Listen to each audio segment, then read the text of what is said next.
நம்ம பார்க்க போறது Asus கேமிங் லேப்டாப்ல வந்து ஓவர் ஹீட்டிங் ஆகுது பிளஸ் ஃபேன்ல சவுண்ட் வரும்னு சொன்னாங்க. நம்ம என்னன்னு செக் பண்ணி பார்க்கலாம். கேமிங் லேப்டாப்ல வந்து ரெண்டு ஃபேன் இருக்கும். ஒன்னு வந்து டெடிகேட்டட் ஃபார் ப்ராசஸர், இன்னொரு ஃபார் கிராஃபிக்ஸ் கார்டுக்கு. நம்ம செக் பண்ணது ரெண்டு ஃபேன்ல வைப்ரேஷன்ஸ் இருக்குது. நம்ம ஹோல்ட் பண்ணி பார்த்தா தெரியும். சின்னதாக ஒரு வைப்ரேஷன் மாதிரி லேப்டாப்ல ஃபீல் இருக்கு. ரிமூவ் பண்ணி செக் பண்ணி பார்க்கலாம்.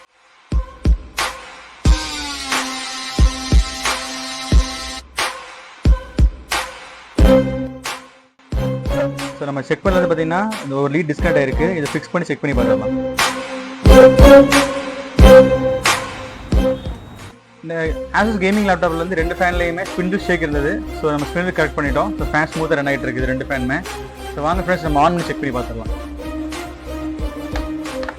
ஸோ இப்போ நீங்கள் பார்த்தீங்கன்னா தெரியும், நம்ம ஃபேன் ஒர்க் பண்ணதுக்கப்புறம் டெம்பரேச்சர் நார்மலாக ரைசிங் ஆகிட்டு இருக்கு. ஸோ டெம்பரேச்சர் வந்து ப்ராப்பராக அச்சீவ் ஆகிருக்கு. 35 டிகிரி தான் இருக்குது. ஃபேனோட RPM பேலன்ஸாக இருக்குது. லேப்டாப் ஸ்டேபிளாக ஒர்க் ஃபங்க்ஷன் ஆகிட்டு.